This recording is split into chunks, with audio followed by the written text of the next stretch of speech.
What is up, guys? So we have a package right here. As you guys know, I am recording with the Emeet Piko, and this is potentially going to take over it because I originally wanted to try out something different, so we went with the Emeet. I don't mind the Emeet, I just want something that has a little bit more clarity for when I'm doing clips for my YouTube, getting clippers to do it. The quality doesn't seem that great, so we're going to try out one that I always wanted to try and see how this compares. One Memento, a double bag. Oh, and then they put it in a mailer. eBay is weird for buying products, I swear. This is a 1080p webcam, but it's boasted as one of the best 1080p webcams. This is a 4K that I'm using, the Piko, but it doesn't ever see 4K because when I stream, you have to sync the webcam up to the gaming. And my gaming is in 1080, so I'm not going to do a 4K in 1080 stream and downsize and all that. So, let's just get right into it. I don't see how to open it, but I'm trying my best to figure that out. To this. Okay, brilliance in every frame. Holy crap. I was not expecting it to be that tiny. It looks like metal. Okay, for reference, even this way, it's still smaller than the Piko. The Piko stands up like this. It doesn't stand like sideways, but you can do it either vertical or horizontal. And then we get, okay, another, this is like exactly like the Piko. And then get a cable in the box. Okay, guys, so I do want to show you out of the box. It is more, I would say, accurate to like real life. More muted in color, but this is more so a color palette I would see out of like a phone or something. No beauty filter or anything. And just a reminder, this is the Emeet in comparison. My Emeet, this is the best balance I could find for skin tone for me. It makes me look a little bit like pink and a little bit off color, but if I turned it all the way down, it made me look more white than background. So just a reference. We're going to go in and tweak the settings a little bit in the Meet, and then we'll compare them. Okay, guys, so I wanted to show you this real quick with the software up for the OBSBOT, just to show you guys like kind of what you can do here.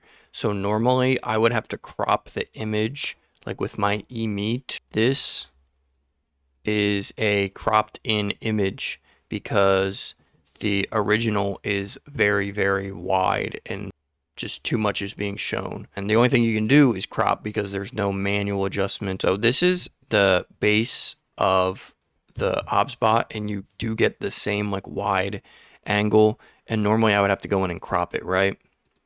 Well, what I can actually do is I can go into the software, and I think you guys can see this live. You manually zoom in, and you don't lose the image, being able to punch in manually and not have to crop the image and get a worse image. So auto framing I'll turn off, and now we will go into medium.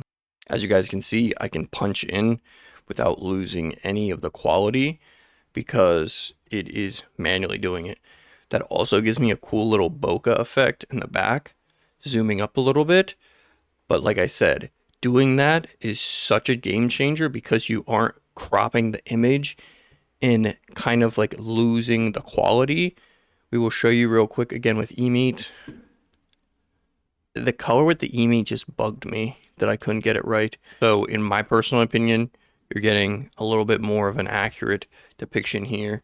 It is like a very muted almost, like I look a little bit gray, sickly, but they do have multiple other ways. Let me just punch out a tad.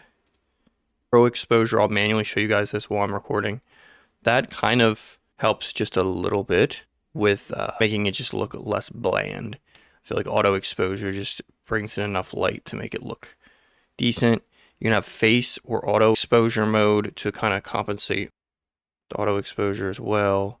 Bump it up one. Anti-flicker. You have white balance. White balance makes me look a little bit more sick, but it does pick up on backgrounds for the temperature. Contrast, saturation, sharpness, and hue as well. You do have a lot of gesture control, which just means there's certain things you can do with your hand if you want to zoom in a little bit. And I do want to just give you guys the benefit of the doubt. I want you guys to listen to the microphone real quick just to give you guys an idea. So we'll hop on over to the mic. Okay, guys, we'll do a quick test. This is the OBSBOT. Let me know how it sounds. We're just going to do a basic microphone onboard test. I'm not going to go into a bunch of the features and stuff. This is just kind of a basic comparison and a setup to see if I am going to go with this one or not. Okay, we do need to get the hand gestures away because that's going to be annoying. Let's switch over. I'm going to switch over to the Piko, and I'm going to do the Piko audio as well. Okay, now we are using the Piko. We're using the Piko based webcam audio on it. So you guys will have to truly let me know what you think. I did get used to the more like brightened colors of the Piko, but comparing it side by side, it is very much so pigmented, way different than it normally is on my face. I do want to do one thing while I'm thinking about it too. Okay, so now we are just on the AM8.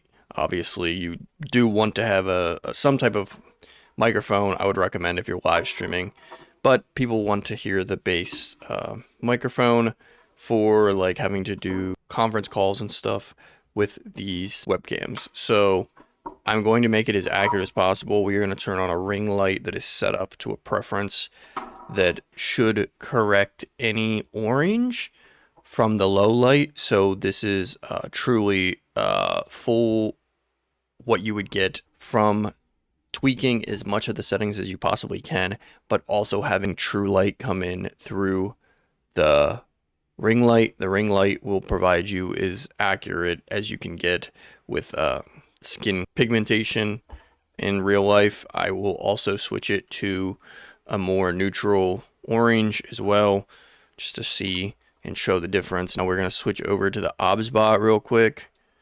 And this is the OBSBOT with the orange still. And this is the OBSBOT, the white ring light. Now we are going to real quick get the auto, there we go.